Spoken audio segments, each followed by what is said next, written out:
am currently reading Atomic Habits, and in the book, author James Clear tells a story that basically sums up why we want things that we don't need. There was a famous French philosopher, Denis Diderot, who lived nearly his entire life in poverty. Well, that changed when he turned 52 and his daughter was about to be married. Now, Diderot did not have enough money to pay for his daughter's dowry, but he was well known for his work with writing encyclopedias. And when Catherine the Great, the Empress of Russia, heard about Diderot's financial issues, she decided that she would purchase his library from him for $50,000 in US dollars today, which meant suddenly Diderot had enough money to cover his daughter's dowry and have money to spare. Shortly after coming into his money, Diderot decided that he needed a new scarlet robe, so he purchased one. Diderot's scarlet robe was so beautiful that he immediately noticed how out of place it was among his other stuff. In other words, because he felt like nothing else in his house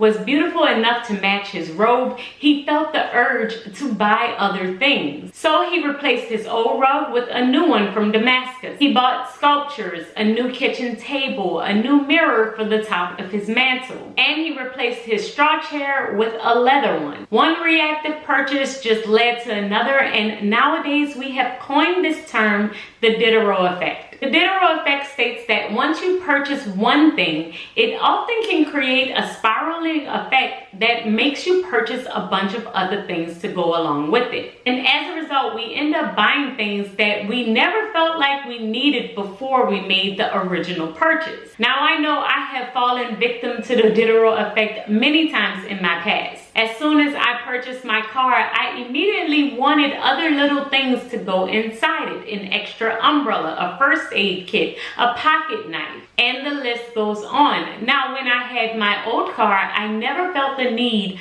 to get all of this extra stuff to go inside my car. But because I had just purchased a new car, all of a sudden I felt the urge to have all new things inside it. So in today's YouTube video, we're going to talk about why we want the things that we don't need and how to fight the Diderot effect. I have 4 strategies that you can put into place that will help you so you don't end up spending money that you don't have for things that you don't need.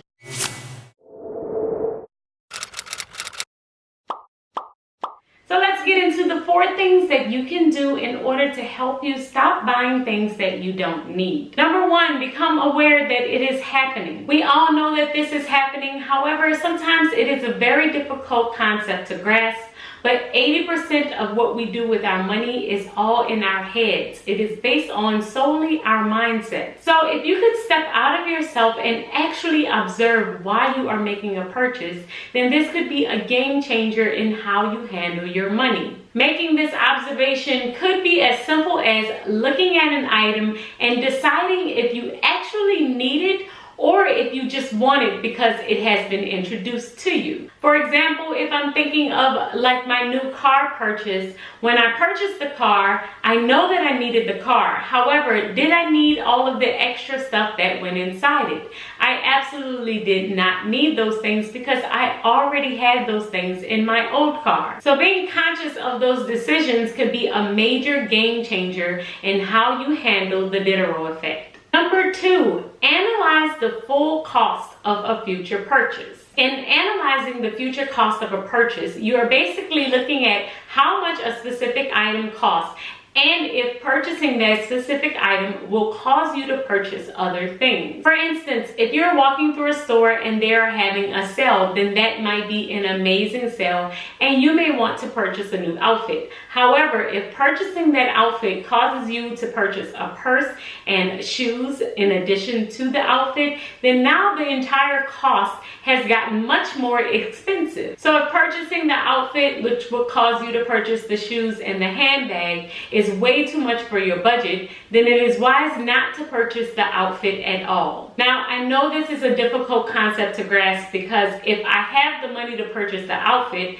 then I should just be able to purchase the outfit. But in the grand scheme of things, if you know that purchasing the outfit will automatically make you feel a need to purchase shoes and a handbag as well, then it's best not to purchase any of it. This makes it easier to fight the temptation before it even gets started. Number 3, remind yourself that possessions do not define you. We have been conditioned to believe that our possessions define us.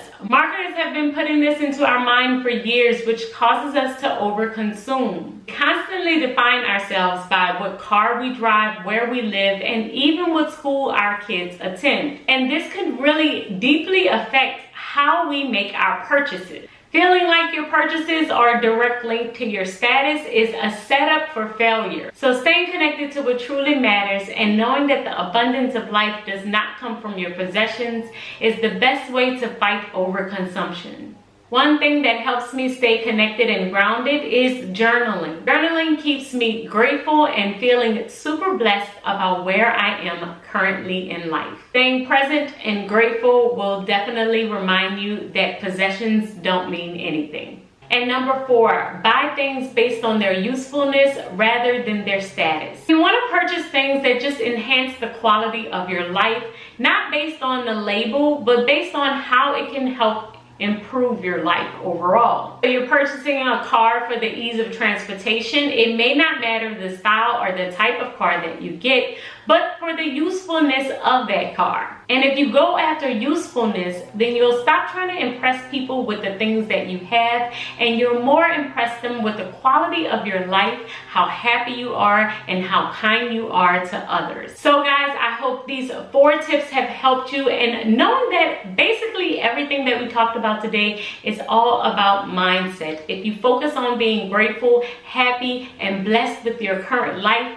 then the Diderot effect will have no effect on you. I hope that this video has helped you, and I will see you in the next one. Don't forget to head over and follow me on Instagram. And until next time, keep organizing your life so that you can achieve your dreams. Bye guys.